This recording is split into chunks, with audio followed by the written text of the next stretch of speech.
প্ৰিয় দৰ্শকসকল, মই আপোনালোকক আজি চুকা শাকৰ কঠীয়া কেনেকৈ ৰাখিম সেইটো দেখুৱাবলৈ আহিছোঁ। চাওকচোন, এজোপা মই এয়া চুকা শাক ৰুই থৈছিলোঁ, লগতে অমিতা পুলি এটাও আছে। গতিকে এয়া চুকা শাকখিনি পুৰঠ হ'ল, পৰিণত হ'ল, শুকাইছে। গতিকে বতৰটো সিমান ভাল নহয়, গতিকে বৰষুণ দিলে তিতিলে বেয়া হৈ যাব। সেয়ে মই এয়া চব কাটি থৈ দিম। এইদৰে কাটি থৈছোঁ, মানে এনেকৈ মুঠা মাৰি মানে বান্ধি থৈ ওলোমাই থ'ম পিছত, আপোনালোকে জানেই। গতিকে এয়া এইদৰে কৰে। এজোপা চুকাতে কিমানখিনি ওলাইছে চাওকচোন। এয়া কিমানখিনি ডাল, এয়া দেখিছেনে? বহুত ডাল ওলাইছে জানেনে, এজোপা মাত্ৰ। গতিকে ইমানখিনি মই কঠীয়া ৰখাব পাৰিম, মানে সঁচ ৰখাব পাৰিম। গতিকে মনটো ভালেই লাগি গৈছে। আৰু আপোনালোকে ৰাখিছেনে নাই জানো।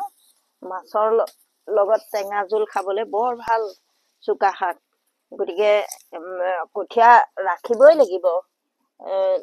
লাই, পালেং, ধনিয়া, চুকা এইবিলাক ৰবি শস্যৰ প্ৰধান শাক পাচলি। গতিকে মাছৰ তৰকাৰীকণ টেঙা জোল হ'লেহে খাই ভাল লাগে।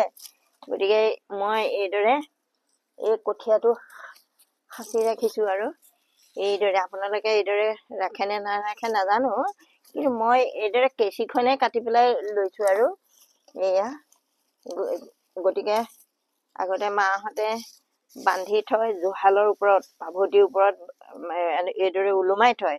আজিকালিতো জুহাল নাই, গতিকে মই এইদৰে কোনোবা এটা জেগাত ওলোমাই থৈ দিম, হাতেৰে ঢুকি পোৱাকৈ।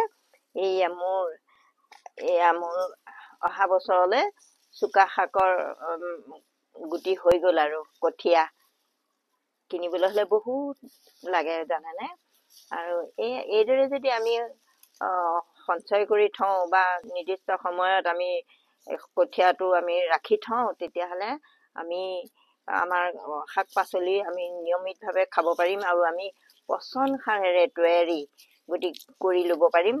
কাৰণ জৈৱিক পদ্ধতিৰে কৰা শাক পাচলি খালেহে আমি নিৰোগী হ'ম। নহ'লে বা আমি ৰাসায়নিক সাৰ দিয়া শাক পাচলি কিনি খালে আমি ৰোগীয়া হ'ম। গতিকে আমি নিজেই কৰি ল'ব পাৰোঁ। আৰু দোকানলৈও যাব নালাগে বা বজাৰলৈও যাব নালাগে। আমি গুটিকেইটা যদি এইদৰে সাঁচি ৰাখোঁ। আপোনালোকে কেনেকুৱা পালে বাৰু মোৰ ভিডিঅ'টো দেখি? ভাল লাগিল নে বাৰু?